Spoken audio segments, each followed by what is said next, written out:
abantu ekyazinga bagoba ku federation Chiriwa. bintu kujja mu byabufuzi Kenzo yagituka federation n'agiteka nga ya NRM era agenda abe platform za federation ziwagira ne Kenzo yakolako ne interview n'agamba bo batwagira mu 7 tujje kufuna sente za sako.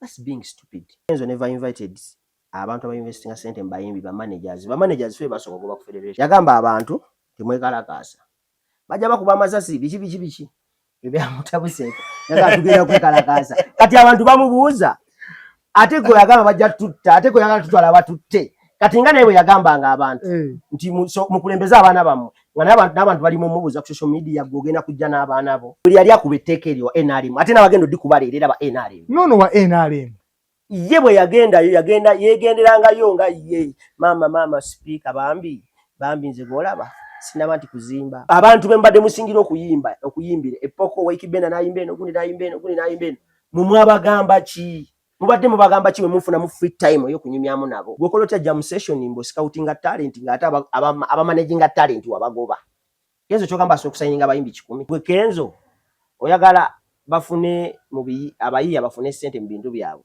nga Julius ne Benon tebali part of it nga ate bo bateka sente mu bayiya ebintu bya Kenzo birimo bituli bingi agenda yete yali ya copyright Kenzo and better what you did was not right okukwata Rocky Giant omuteka ku stage nga mumanyi mu rad Kenzo be honest singa oyo omusajja mwana wo njagalo kitaminge nga mwana wo ba muganda wo omuntu namuleta mu kamera amukozese nga bade mukosa Rocky Giant ku federation jam session kibi nnyo fena we know he has a problem Kenzo ebintu bitebisobola kutereera mu systems na kibagamba dda wayisewo emyaka 3 nga bagati bagenda funa copyright because abantu ababba sente za feza copyright bali mu government UPRS be wakangunyonyogoza UPRS bayoka mbabuuza ko mena bache kumide kumi media omwerezaawo Mzee Masembe ndi ne manager w'abayimbi abasatu B2C ndi ne manager wa Ibra Case Kakanzu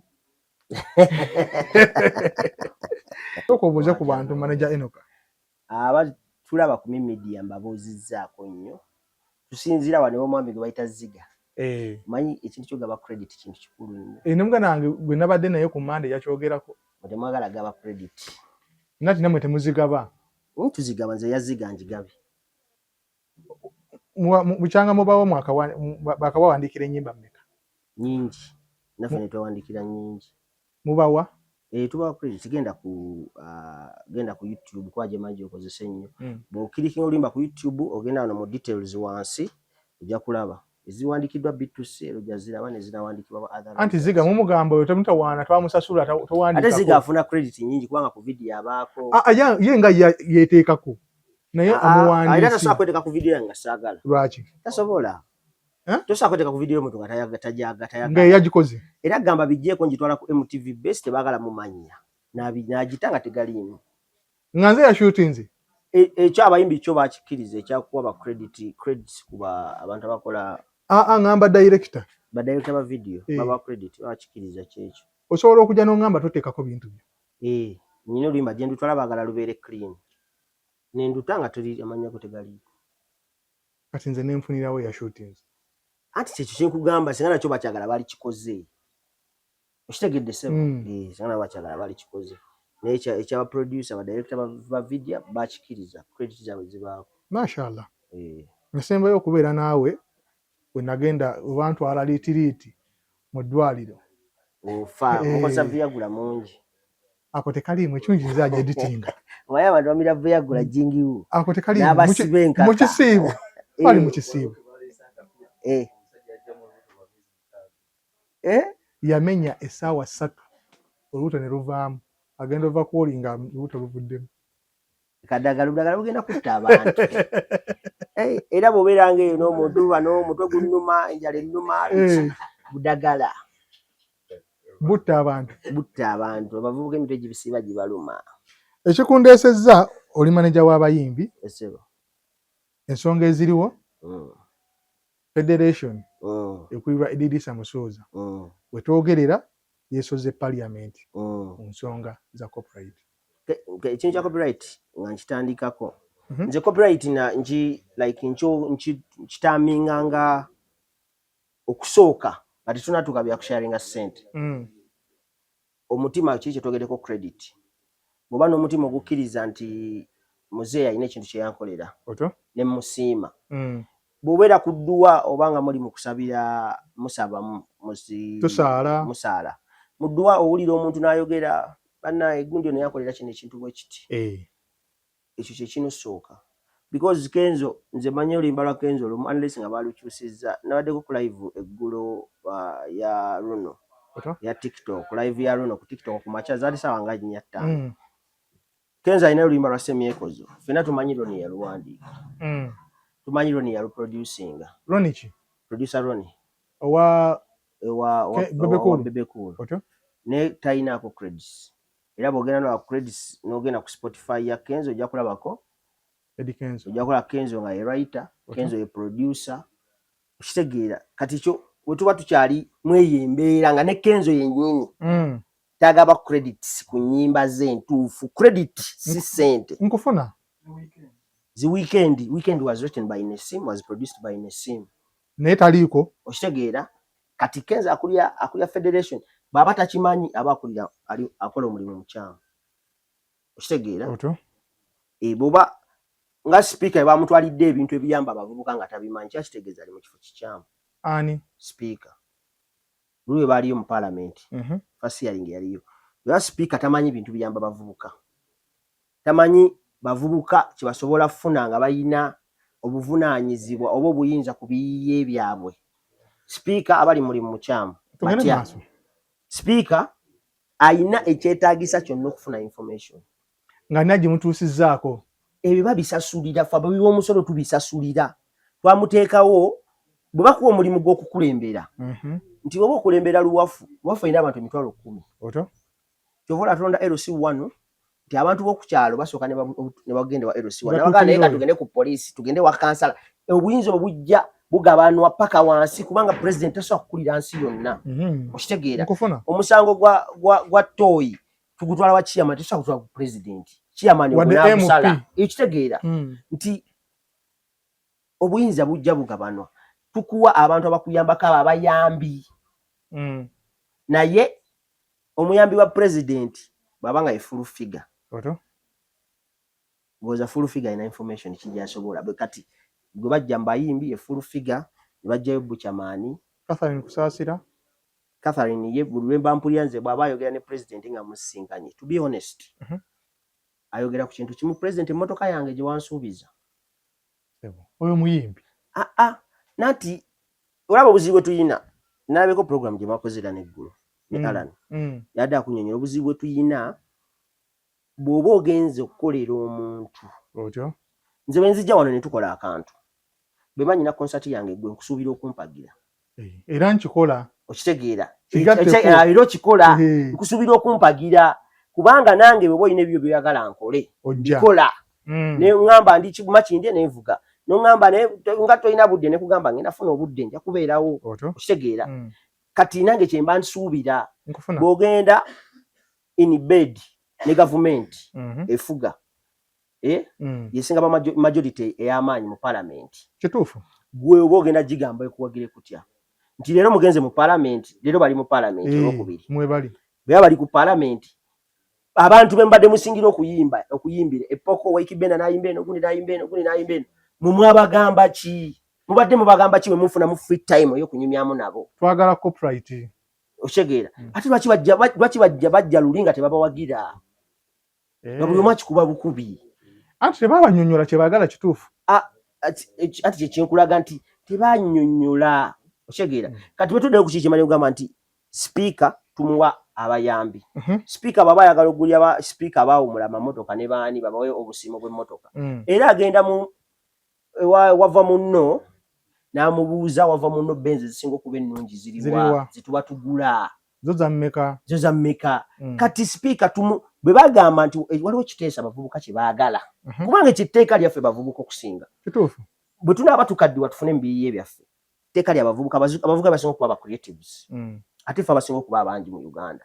tiwaliwo etteeka abavubuka lye bataddeko amaanyi speaker ayina abayambi betusasulira n'okugamba nti bagende babenchmarkinge mu nsi ezikola ebintu ebyo obulungi okukola ki okusinga ebyo byonna babisasulira ssente okitegeera kati speaker kiba kibi nnyo okujja nga nawe tomanyi naye ng'olina abayambi abawi b'omusolo basasulira ki sente. Ndabanga gwe speaker munenyeza obwereere. Si munenya, alina okuba nga amanyi kubanga tetumusuubira kubimanya. Kyovola atuteekawo abayambi, afune abayambi abamanyi ebyo ebintu bamuyambe. Kubanga golaba muzeeyi si buli kimu nti okimanyi. Lwaki oli musajja musiraamu naye mu busiraamu bagamba waliwo omumanyi, waggulu w'omumanyi waliwo omumanyi. Okitegeera. Era bw'ogende wa Seeka wano weruwafu nomugamba Seeka Rajabu kino kiganye nga mwambuka ekibuli. Nga munoonya omumanyi omulala asinga mu ddiini. Sipiika tumusuubira okuba nti buli kintu takola ki takimanyi kubanga muntu. Kyova olaba tumugamba funa omumanyirivu mu kino abeere muyambi wo. Ofune omumanyirivu mu kino abeere mu ki muyambi wo. Ofune omumanyirivu mu kino abeere muyambi wo. Okitegeera. Ekyo suubira nti baakikola. Abayambi be mu bumanyirivu ku bintu bya art tebamuyambye. Enoka bo bano abaatwala ekiteeso mu parliament baakinnyonnyola gye baakitwala. Kiri bwe kiti eno ensonga y'abavubuka yaggwanga yabayiiya bonna. Kyokka tukijje ku Kenzo kubanga Kenzo nkugambe n'okugamba anti yabatuukirira kugambe n'okugamba naye yennyini tagabira bantu spreadsheet. Kati kankuwe example emu. Kenzo yakola federation. Abantu abasasinze okuinvestinga mu music mu Uganda abali professional now nga Alan yagambye CEO wa Makindye Records. Kati tugambe Alan ya investinga mu muyimbi sente. But Kenzo never invited abantu aba investinga sente mu bayimbi ba managers. Ba managers fe basobola kuba ku federation. I was there. Nga nsonga ki? First meeting. Nga bayimbi bagamba tebatwagala. Lwaki? Mwabadde mwogera ku jam session. Gwokola otya jam session mbo scouting talent nga ate aba managing talent wabagoba. Kenzo kyogamba asobola okusayininga abayimbi 10. Ku big talent yasayinze ka bayimbi bameka. Pia yali musayininge. I don't know. Pia yali muyimbi wa kusayini. Kyemmanyi. Sewa tosobola mwogerako nga a successful artist. Tipswizzy is a successful artist. I think yeka yava mu big talent. Kwasako ba Gravity bani they are not signed bali bekwasako. Kati togera ku bintu bili professional ti Makindye Records ekolera omuyimbi video na bichi nti Swangies Avenue. Tosobola kuba ng'olina ekintu kyagala okukola ekiyamba abantu okufuna mu sente. Kati ate nga abateeka mu sente bo tuyagala kukolagana nabo wabagoba. Mubasooka ne babagoberawo. Okitegeera. Kubanga gwe Kenzo oyagala bafune abayiiya bafune sente mu bintu byabwe. Nga Julius ne Benon tebali part of it. Nga ate bo bateeka sente mu bayiiya. Baba ino kubeerawo. Okitegeera. Ebintu bya Kenzo birimu ebituli bingi. Agenda ye teyali ya copyright. Yali yaki? Yajambala bwambazi umbrella. Omuntu yali alina agenda ya copyright yali omutuufu yali Hildaman. Yali agenda eyali ku agenda entuufu nga tekirimu kyafuna sente. Boba Kenzo boba wangudde amamotoka bagafunye amayumba bagazimba buli muntu yali yalemererwa mu bulamu. Mugana akaseera afunye nga muyimbi naye nga tebali ku kya copyright. Kankunyonyole okijaya nti afunye tiyalemererwa. Era he was not part of the group. Nini namulabangayo? With who? Omuleko mu campaign. He was not part of the group. In fact ebintu ebikyasaze okuba ebibi. Kenzo omukozesa muti omuntu omulwadde. Nga mumumanyi mulwadde ne mumuleeta ayimbe. Kenzo be honest. Singa oyo omusajja mwana wo njagala okitaminge nga mwana wo ba muganda wo omuntu namuleeta mu kamera amukozese nga bimade mukosa Rocky Giant ku federation jam session. Kibi nnyo fenna we know he has a problem. Kituufu. We need to solve that problem gyayina. Ate mwe ne mumuleeta ne mumukozesa kati nga bamukozesa interviews. Ntambi is my friend. But it is bad omuntu mulwadde. Omanyi ekyo bayagenza tuka yalaba mulwadde. Obulwadde buli bwe buti. Nsobola okukozesa omuntu omulwadde nga bade ku campaign ono omulenzi yagenze wabweru. Jaden. Nga tukola campaign emuyamba. Ne tumuleeta ayogere ku obuzibu bwayitamu abantu basobola omuyamba. Oba n'entambi kyebaddeko. The interview was not about that. Interview yabadde interview nga gye tuliko wano. Sanyuka nga temwaginenya. Anti kyekyo kyegambye bonna abantu bakola kikyamu. Mwesibye ku ba YouTube bukaba. Ne federation gy'entandikiddeko. Kenzo and better what you did was not right. Okukwata Rocky Giant omuteeka ku stage nga mumanyi mulwadde. Okay. Better oba oli manager ngo managing muyimbi so okutwala omuyimbi ono ayimba nga mulwadde. Kenzo basotwala muganda wo oba omwana wo ne bamukozesa nga mulwadde no bamusanyufu. Kitegeera sanyuka bwe yakikola naye yakikola mu bukyamu era producer weyo show naye mukyamu. Bamukolere interviews ezimuyamba okuvamu obuzibu bwakola ki bwalimu niti mumukozesa interview mukufunamu nga te yobuzibu asigala akyakola ki. Federation sibe nesoka okwasaganya ebimu ku byo okuyamba ku bayimbi bano ati yote yamuyamba simanyi be yayamba naye oyo tubadde tumulabayo nga ali bwatyo paka kati okitegeera badde agenda ngayo. So Federation nze njiranga umbrella abantu abajja okwetereza obulamu aba mu group emu obulamu buhere kabuterevu nkofuna okitegeera si bya music tena muyimbi yonako yali eyambye si bya okuyamba in which way kubanga yo esokuyamba omuyimbi nga gikulira nafune motoka empya yajja kugamba nti mukoze eki imuyambye era Kenzo jaga Federation nze kisizo obulamu bwange ngavuje motoka nazima nyumba ennungi ejja kuba ekyusiza obulamu bwo. Wogenda ku restaurant yo n'oli emmere tokireeta nnyo mugoni n'ogamba mbu neeyambye kuba ndidde. Anti kyenkugambye nze bwe ngenda ku restaurant nendi emmere ejja kuba eyambye nze kiriiko kyenkugamba nti abantu abamu ku Federation era bo bajja kugamba bakivinzeewo bo nga bo bano bannabe tebabalaba n'ekintu kye baleeta bagamba kya ggwanga kigenda kuyamba eggwanga batambuze ebintu bya copyright omuntu ebintu copyright okujja ndoza first reading yayo yali mukyala wa Kenzo nyamtolo kubanga omuntu bamuwalivu Hildaman agende bamuwalivu agenda kubanga bwoba oyina ekiteeso kyononyerezaako bakuwalivu etteeka lyononyerezaako yalaliite bakuwalivu ogende weebuze ku bantu. Era Hildaman mujjukira nga agamba bwe yagenda okwebuuza ku Bobi Wine Bobi Wine yamubuuza oyigenjinze Chameleone ne Bebe Cool oshege yamubuuza wa Chameleone ne Bebe Cool wabatuukiriddeko soko genda obalabe nga nze tonabakundaba oshege bona abalaba then nze ndi mwangu ojja kunfuna soko noonye Bebe Cool nani ne Chameleone ba engaging ku kino ki etteeka oshegera because gamazima tusokikiza they are the pioneers of the music industry. Hildaman etteeka enaali muneemu kuba n'eri mujjako ng'eyagala yebeekireta mu parliament ne bali kwasa mukyala waani era bwe basooka okugenda mu parliament oba mujjukira ebyo ebifaananyi ne batula mu galale we baatuula era olwaleero we bali nkufuna linda ku neera bali mu galale era bagenda kubeera mu galale ate kati mu parliament mbadde mayi bagenda beera mu house munda eri wennyini bw'oba oyagala kuwa bujulizi olina genda mu bukiiko mu committees ate bagenda kuwa bujulizi teri yababba kati parliament bagenda kubeera mu galale tugasaawa abo bizavinga bali be bateesa but nze kyemmanyi singa nabadde ku Monday nga nze Kenzo mu bwotowaze obungi nalibadde nkubira Mwami Lutaaya kubanga akyali member of parliament ejali nenkubira Hildaman akyaliyo nenkubira Rachel Magola nenkubira Honorable Kayemba Solo nenkubira Derek Oron manager w'abayimbi nani omulala omuntu music ennyo gwakwatako abo bataano abaliyo abo bataano nalisose nembakubira mu bwetowaze obw'amaanyi if I was Kenzo nembayita nensooka ntuula nabo nembasaba babeere enkya mu parliament nga temunagenda nga tebanakujja leero olwokubiri tubeere mu nabe interview ejja koza abantu batemyetemyemu abo abantu beyeetaaga Alan yakigamba nti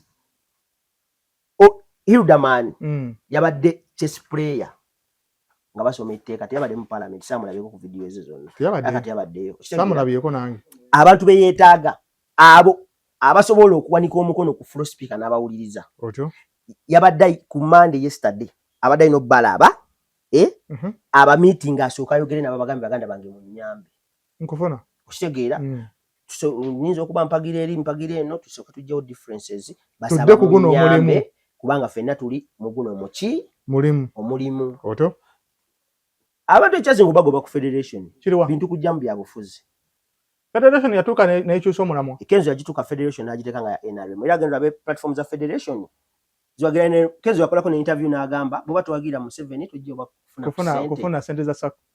That's being stupid. Honest. Tosa kola kintu. Ebigambo bino bya manager ono. Yeah, it was a stupid statement. Tosobola kola kintu SACCO egatta abantu ab'endowooza ez'enjawulo. Gwe n'olowooza mbugu kiwagira kye balina okuwagira. Kitegeera. Nze sisobola kubeera kyekimu. Tisobola kukiriziganya naawe. Osokuba mukwano gwange nenga tetukkiriziganya. Osokuba oyagala omuwala w'amabina nga nze njagala wakabina katono. Era tuli ba mikwano naye bingi ebitwawula. Okitegeera. Oli musiraamu nze siri musiraamu. Nekiri kitugana kuba baki? Ba mikwano. Byolya nyinza okuba sibya. Oyinza okubagoomera nnyo ebijanjalo nze nga ndya nnyama nga muganda wange ebijanjalo bye gwamanyi. Weesigaliza. Naye wabaawo ekitugatta. Business eno. Kitegeera. Kati abantu Fig Fameka bawagira Bobi Wine. Palasa wagira Bobi Wine. Gwe n'obagamba mbu bo tebajja kufuna ku federation. Kwa sente za federation si za NRM. Kenzo beba bamuwako sente nga zino za NRM yezikuwadde zitwale mu federation yawo wadde mbozi bamma nezo sente ze babawa za bayimbi za muwi wa musolo. Omuwi w'omusolo bwe banzijjako omusolo gwensasula mu dduuka lyange ne bagukwata ne bagukuŋŋaanya wamu gavumenti n'etandika okugutemaatema. Kenzo bamuwa ku sente z'Abannayuganda. Ezo wa NRM yazifuna n'ezo wa NUP yazifuna. N'ezo FDC. N'owa FDC. Jema. N'owa DP. Zonna sente yazifunako. Sente zaabwe ze baba collectingako. Otyo. Okitegeera. Nkufuna. Ezo za emmotoka bo bakuwa emmotoka gy'otambuliramu federation bayagula basi. Sente ze mutambulirako kuliko eza NUP, kuliko eza DP, kuliko wa NRM. Kuliko wa FDC bonna sente zaabwe zikola ki ziri wamu kati ate gwe botandika ozigabanya n'ogamba nti gwe oba toli wa kino sijja kukuwa. That's a stupid statement okuva mu mukulembeze agatta abantu. Nkufuna okitegeera kubanga bwe yali akitandika teyayitako bantu timu abatali ba NRM temukola ki temujja sigala kyogera tekyali badde nawo. Mwe mwagenderera ku kigendererwa ki? Ogenda ku kigendererwa kyaki? Ogenda mwe okubayita babayitanga babayitira mulamu aki? Abantu bonna bayitira copyright. N'abayimbi bo? Copyright was the biggest agenda. In fact, it was the agenda mujje tulwanirire copyright. Bikyukira wa? Bikyukira muye omuntu ye yali alina kyagoba nga yakimanyi. Kyatabagamba. Bwe naatuusa bano abantu ne mbakuŋŋaanya. Bobi Wine yali kuziika kwa Katolubamba. N'agamba nti mwabayimbi enkeera bangamba mu group ya federation omusajja n'agamba omusajja atuvumye naffe tumuvume. Abantu bagamba omusajja ataliga atuvume omusajja tunamusobola abantu batandika okuggwamu interest. Okitegeera interest y'abantu n'etandika okugenda era abantu abamu bakyagendayo because bwe bijja kati nga mu copyright ne bagenda era leero bw'oba oli muyimbi ng'oli waka ng'olaba interview eno nga ku TV abayimbi parliament kwa parliament ebeera n'egundi bbiri n'entra bbiri ku makya n'olweggulo baba batadde lwaggulo mugende mubeereyo buli muyiiya. In fact si kibayimbi bo bawandika katabo bw'oba oli muwandiisi wa mizannyo olaba aba TV abadde bakayana NBS ena Afro Mobile.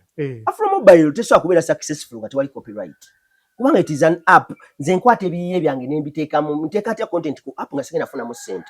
Kati kankunyonyoleko waliwo abantu abasinga kati balina cable network MiFi. Abantu bonna bali ku MiFi balaba Netflix balaba Apple TV waliwo TV ye South Africa bagita Sonemax. Mugende mulabe ebintu ebibeera ku Sony bagita Sonemax bagita Showmax. Buli muna Uganda asobola okuaccessinga Showmax. Genda be content abeera ku Showmax. Olabe ne content waffe mubi ku content abeera ku Showmax olw'ensonga uffe ebiyiiye byaffe tebabisasulira. Tukola tetulina ssente zikola quality nnungi. Kugenda be broadcast fera kitulambina ebifo. Kena be broadcast z'abazanyi b'omupiira ze batandise. Balina obulango bungi YouTube zibawa ssente nnyingi. Abantu abagenda ne bala President Museveni nga mukola content ne mutasaba monetization ya TikTok yaki omusajja muyimbi sina content creator abeera ku TikTok buli lunaku. Bruce Melody bwe yalaba president wabe kyasooka omusaba yamwa president tubadde twagala osooka oyogere ne TikTok monetizing TikTok wano mu Uganda eyesimu ebeeremu president wensi naso chikola kubanga ba app eri bamanya ti president asobola okuwereyo app yaffe monetization nga tabala tujiba akatujibawe bo abatukira president bo batukoyo bagamba ki abatukira president batukayo president bakoda kikabiri omuntu edakikabiri zonna azikozesa ku muzeeyi muzeeyi ndi mwavu nanyonyola bwavu bwe okuva bamuzala paka wali nanyonyola bwavu bwe okozesa akedakika kankunyo ne ba Bruce Melody kagama bawa sente kagama bawa sente ba Diamond Platinum mwezo sente zemulabo bonona bakolagana na government lokwa wano abayimbi baffe twaye bavude mu campaign era batade video zilinganga na feza abatabageze abatabade mu campaign era nga kito wali njawulo na kusereze bafunye video ze zilinga ze zibuna fa batayimba campaign kati sitegeera otyo lwakuba amayumba bo bagazimbye nate naffe nyumba twazizimba ddanga tunagenda mu campaign kituufu kitegeera nebaye bazzeje muli bazimba nti twalirabye nga bakola ebintu ebyenjawulo nga bainvestinga mu music nga bola ba Diamond bona bakola ne government aliki bakola ne government Homanoize akola ne government gundi akola dokwache babasingako their investment in music nga bavude mu government P-Square ekyagaga wasadi bank yakola campaign in Nigeria P-Square yabali kutua mu America nga yaliwo owakabiye ke Uganda iba mu $10 million okola ne government nagagawala neye enyimbe zavaamu yakola Oliver Twist nakola ki nateka bakani West mu video nga tetubirabangako. So I expect inama abakoze ne government okola ki okola ebintu mu music kubanga sente muzifunye nkufuna okitegeera naye kiri kyongambe nti abagendayo batuukayo bakola ki batuukayo ne babeera bo ku bo kuba Kenzo yakagenda emirundi ejuwera yeyogerako nga ye kyovola tebamuwagide mu parliament buli abadde akuba etteeka eryo wa NRM lwaki kyabadde weki buli adde akuba etteeka eryo wa NRM baali kubya butabitegeera tebabanyonnyola buli yali akuba etteeka eryo wa NRM ate n'abagenda odikubalera ba NRM nono wa NRM ye bwe yagendayo yegenderangayo nga ye mama speaker bambi nze golaba sinaba nti kuzimba badde njagala bambi sina mmotoka kitegeera teri ate lwaki babakuba muzeeyi bwe njogera n'abantu 10 abaana bajja kundya moluko omukaga bampagire kale omukaga bandye moluko abaana bampagira ani yamuwagidde kufulo kabanda yamukubye nakola ne interview gye nalabyeko ku speaker nga alikuba speaker nga tabimanyi bayimbide speaker bukede yawe mirundi 15 ba gravity okitegeera oto babira ne dambanja buli lunaku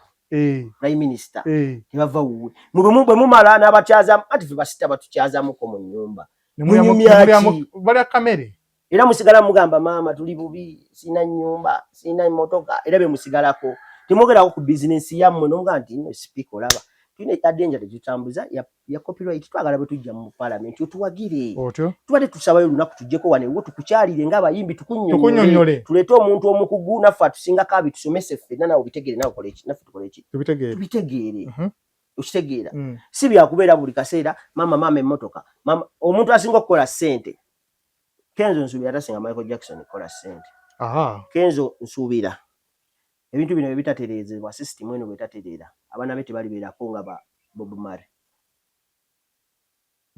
abana ba Bob Marley bagagga nnyo kusinga tata bwe nga mulamu bagagga wadde nnyo nga bagaggawala ku bya taata ku music wa tata waabwe abagagga wazza nnyo brand Bob Marley ngagga nnyo lwakuba bali mu system eriki organized kati Kenzo ye bw'aba alowooza nti bwe bamwe emmotoka agenda gimuwa enguudo mbi egenda givuga enoneke agenda gimala nayo emyaka egi ng'agula endala ate bana baba muwa buli kaseera wagenda okutuukira ekisanja ekiddako wagenda okubeerawo top artist nga gwe beetaaga buli kisanja waliwo ekyatubonga naawe ba good life baakola kituufu Kenzo n'akolako era ku stamina we yagambira baamubba nga yalina oluyimba ne waliwo ba pioneer baliwo nga tasobola nakwogera kibola baamubba Kamiliyoni nga be baliwo babebekulu babaddeyo ne bagenda ne time egenda kuggwako wajjewo omulala wajjewo abalala nkufuna okitegeera omwaka ogujja bagenda kuba baagala ffe abatayimbanga campaign bo bayimbye bo baabwe oba oyo waffe twagala batali baffe bagenda tuukanga teri babawagira nga balina okufunayo atali mu system abantu abayimbye mu campaign out of 100 tugeze ku 10% 7% tebadda kariya zaabwe zaagudde abantu abayimbye mu campaign out of 7% tebadda ndabanga mu abakyogeza fitina si fitina kibaddewo nikivaawo kutubonga nawe bameka abasurvivinga omusajja gobeera naye wali ayogera ki bwetubeera wali kabalaza agamba enkofiira kyamulya ekitegedde teyali w'amaanyi omuyita munafu omuyita mwangu 7% tebadda kati bagenda kunoonya abatayimbako abakyalina favor abasobola okulinga crowd be bagenda okuleeta mu campaign ezikola ki ezijja ng'emmotoka mwe ze baaba wazaayonooneka dda babadde tebakyabalaba badde tebakola ki naye kyenkugambye nti abaana ba Bob Marley bagagga balya ku music. Michael Jackson ye mufu asinga okukola ssente yazikola ye mufu asinga okukola ssente n'abantu abalala bangi abaana ba Lucky Dube balya ku music wa batata waabwe because the system is working. Kitegeera Kenzo akisembayo ndowooza yagamba abantu temwekalakaasa bajja bakuba amasasi biki ebyamutabuseko yaga tugenda kwekalakaasa kati abantu bamubuuza ate gwe yagamba bajja tutta ate gwe yagamba tutwala batutte kati nga naye bwe yagambanga abantu nti mukulembeze abaana bammwe nga n'abantu bali mumubuuza ku social media gwogenda kujja n'abaana bo wali tewali kwetta biri bya mirembe eno gavumenti osogenda ne weeyiwako ku street awo neetaba kuba masasi olaba nti bamwagala nnyo era ekyo baaka bamukubidde essimu namugamba beddamu byo kati njagala odde mulaba interview baddamu kyogerako Kenzo nti bamwagala abakoledde baaka bamukubidde essimu namugamba byoddamu okuteesa byonna toddamu noyogera ku kigambo kwekalakaasa gavumenti eno teyagala abantu bakuŋŋaana n'ebimba bataano tebyagala ffe twaliko ku parliament n'abadde awo twali ne meeting za manager ne tuva ne twasala nga tuli abantu bataano naye nga abapoliisi basiga babeera batutunulira bwe bati ng'omu atugirako emabega muli bataano 5 people anti kati abembi bonna yabayise tugende ku parliament bagenda bakuba naffe abakantu naye abantu kye bamugambye kulembeza naawe abaana bo nga batugamba bali bakulembeza abaki because kankunyonyera ekisembayo Kenzo ebintu tebisobola kutereera mu system zina kibagamba dda wayisewo emyaka 3 nga bagati bagenda kufuna copyright because abantu ababba ssente zaffe za copyright bali mu gavumenti UPRS bewakankunyonyogoza UPRS bayoka twali bayoka wabeera ayina owa UPRS gwe bateekawo ayina batwalire baasa at the end of the day gwogamba abantu batusikamu amasimu ku Arena Mall wali ku Beni Kiwanuka ku Ntebe Road ku Shoprite ku Shero olowooza poliisi tebamanyi ibamanyi niba baye abatwala amabaasa gwekyogamba abantu bamanyi nti piki zonna baze babba bazitwala Katwe awo ku muganzirwazza awo nti piki bazitemera ani atakimanyi nti buli piki gye babba ekiro bagitemera awo kyogamba nze atalina intelligence nkimanyi kati abalina intelligence tebakimanyi mwabamanyi ebintu bino mwamutuukirako ne mubinyonnyola ani Kenzo mugambye wano eno interview emala mugambye wano kuki ku kamera kamugambye ekisembayo Eddie Kenzo teri system egenda kola bulungi nga gwe omulimu gwe guteredde mu eyo system nti abasomesa omulimu gw'abasomesa mubi ogw'abayimbi mulungi ogw'abasawo mubi ogw'abayimbi anti be creative ogw'abazanyi bwa firimu mulungi ogw'abazanyi b'omupiira mubi ogw'abawandiisi b'obutabo bulungi ati copyright gimulwanirira abantu ababiyiiya abasuubula bali bubi farming mu Uganda mbi bano aba art bagwawa ati bwe bonna bayiiya mbwe abayiiya mwekka mmwe abayiiya mmwe abali obulungi abalima ebyabwe bibi sekita y'obulimi mbi sekita y'obusuubuzi bibi bakaaba mu muterere eno ka office ziri 3 omusajja zalina wali ogenzeko n'emu njogedde wano njogera ku Twitter yange njogera wano ino interview ginakakola yakanga ya mukaaga oba tabiraba baba tabiraba kati kyengenda okukola ngenda kuwandiika ekiwandiiko okitakawa nkimuwandiikire nkibasindikire ku email eyiye eya federation bona ddamu okunkyaza ngenda kulaga email nga mbasindikidde ogenda jinda kiri mu buwandiike ayina office eri anze sagala tula naye uliriza ayina office ku federation kakunyonyole ayina federation ku Salama Road nze nkugambye ayina n'empya ngenda muwandiikira naawe wennyini nja kusharingirako ku kiwandiiko nga muwandiikidde ebyendowooza ebisobola okukolebwa naye ekisobola okukolebwa ekisooka tufune eddoboozi limu ng'abantu abakolera mu Uganda ffenna system bagitereze y'emirimu kubanga ye ne banamuwe emmotoka oba ne batereza system y'okuyimba n'engula emmotoka era amakubo mabi ngera genda okuyimba emubende nkumewo nga sente ze bansasudde emmotoka eweddewo eno kabale mu parliament abasajja tebagenda kujjayo kye twagala tebagenda kubanga nkugambye gwe basa UPRS takkiriza abba sente za kola bakatuni takkiriza abba sente za kola bakatuni takkiriza gwe bakusendeza UPRS tagenda kukkiriza bali abali mu parliament bo kye basoose okutegera kiri kimu ba protecting TV zaabwe ne radio zaabwe kati tosya bagambako kintu kirala kyonna kasito bagamba okusaka kunnyonnyola omuntu abeera mu parliament nga MOP oba nga alina ekifo eky'amaanyi mu bufuzi bwa Uganda nga we yazimba yabbawo teyasasulawo n'aguzimba apartment mu Ntobazi nange sina gwe njogeddeko nyambye abantu abali mu buyinza oli abeera mu buyinza nga we yazimba yabbawo abataka ekyo tekiri si kipya towuli abantu babbako mataka nga boogera amanya g'abantu abanene abali mu gavumenti boogera tobawulira boogera ng'oli yabba we yazimba teyasasulawo n'azimba apartment mu Lutobazi nga tasasuddeewo nga tawadde pulaani nga tasasuddeewo mu lwa Nema n'agenda n'atwazisaawo Nema n'emukolera ekyapa mu by'amaanyi lwakuba w'amaanyi n'azimbawo apartment Mazzi bw'amala okuzimba apartment n'aleeta ebintu by'okusuubula abasuubuzi bibakaaba n'abiyingiza wano nga byagundi gye bijja bikompitinge n'omwana ate yasasudde omusolo ennabugabo kitegeera nga yabiyingiza tasasudde kati yazimba TV ye eri Mbalala oba eri Bukeddeya oba eri Kampala oba eri Jinja ng'omugamba abadde tasasula musolo n'amasanyalaze gennyini tagasasula yakonektingako direct n'amazzi gennyini yakonektingako direct tagasasula gwate omugambe mbusinga gwakusasule anti akozesa byange ati kyekyo nkulaze ombeera y'omuntu obulamu bwe bwonna talina kyasasula ate ng'omugambo akusasula ate ng'ali mu parliament yayisa etteeka kati twagenze kukola ki wasting time sebo they are wasting time abali yesawa zino nange kennyini bwe naba yalwaggulo ngenda genda naye we are wasting time nkulaze obulamu bw'omuntu bwonna talina kye yali asasudde omusajja bamukwatako edda mu Garden City nga yabeera ku TV nenamboze nga byana pat nga tagala zisasula kati mubumpimpi abantu bali mu bulamu bwonna tebalina kye basasula wano mu ggwanga kati g'omugamba atandisewo TV nga n'ebyuma bya TV olusi bye yakola yagenda ku UBC byali bisigaddewo n'abitwala kati omugamba akusasule kati g'omugamba asasule oluyimba ku TV agamba bano abasajja balalu abakulira ekintu kino bo bakimanyi ngamba abakulira abatembeeta etteeka lino bakimanyi kati lwaki tebabyogera kubanga nabo bamuwa emmotoka za bwereere n'amafuta ga bwereere nabo tebakyasasula